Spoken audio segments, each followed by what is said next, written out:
kwan jogo ma osewito ngimagi e kaunti ma Wajir kaluwore kod tuo mar nyaldiema ochopo 9. Ma oyangi kinde ma ji 282 oseyangi ni ogamo tuono e kaunti ma Wajir.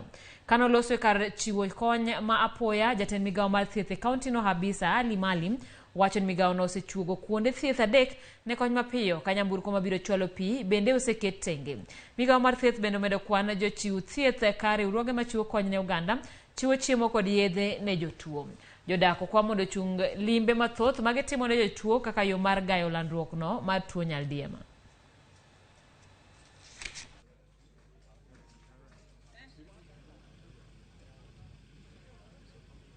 Of the 9 deaths, 5 deaths occurred in Biamado. Out of the 5 deaths, 4 occurred in community and 1 patient succumbed in Biamado CTC. The other 4 deaths happened here in Seriba. 3 of them died in the community before they reached the facility or the CTU.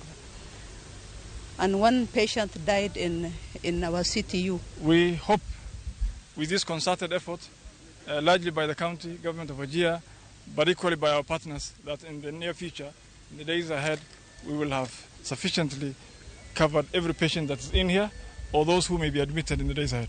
We have already put up our first tent. We are bringing in more pharmaceuticals.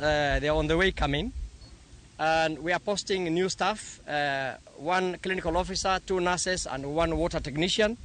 We are bringing in, Your Excellency, food for 100 households, 60 for this village, Seriba, and 40 for Buruka. And we are going to be working very closely as Kenya Red Cross